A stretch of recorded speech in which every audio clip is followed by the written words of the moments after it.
સરદાર ગુર્જરી ડિજિટલમાં મહત્વના સમાચારો પર એક નજર.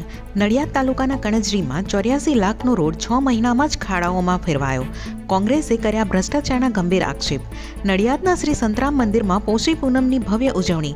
ન બોલતા કે તોતડાતા બાળકો માટે બોર ઉછાળવાની વર્ષો જૂની પરંપરા શ્રદ્ધાભેર નિભાવાઈ.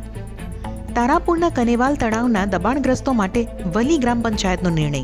રહેઠાણ માટે પ્લોટ અપાશે. ખેલ મહાકુંભમાં ચરોતરનો દબદબો. રસ્સાખેંચમાં જલસાણ ફીણાવની ટીમે જીત્યો ગોલ્ડ મેડલ. દક્ષિણ ગુજરાતમાં ધર્માંતરણના કાળા કારોબારનો પર્દાફાશ. સુરતના માંડવીમાં મહિલા શિક્ષિકા સહિત 6ની ધરપકડ. વડોદરામાં સ્વિગી બોયના સ્વાંગમાં ચેઇન સ્નેચિંગ. વૃદ્ધને પાર્સલ આપવાને બહાને બોલાવી સોનાની ચેઇન ઝૂંટવી. યુપીના ફરીદપુરના ધારાસભ્ય ડોક્ટર શ્યામ બિહારીનું અવસાન. સર્કિટ હાઉસમાં મંત્રી સાથેની બેઠક બાદ આવ્યો હાર્ટ એટેક.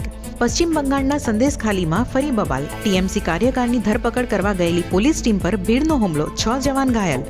ન્યૂઝીલેન્ડ સામેની વનડે પહેલા શુભમન ગિલની વાપસી. વિજય હઝારે ટ્રોફીમાં રમશે 2 મેચ. વેનેઝુએલાના 4 શહેરો પર અમેરિકાની એર સ્ટ્રાઇક. નેશનલ ઇમરજન્સી લાગુ.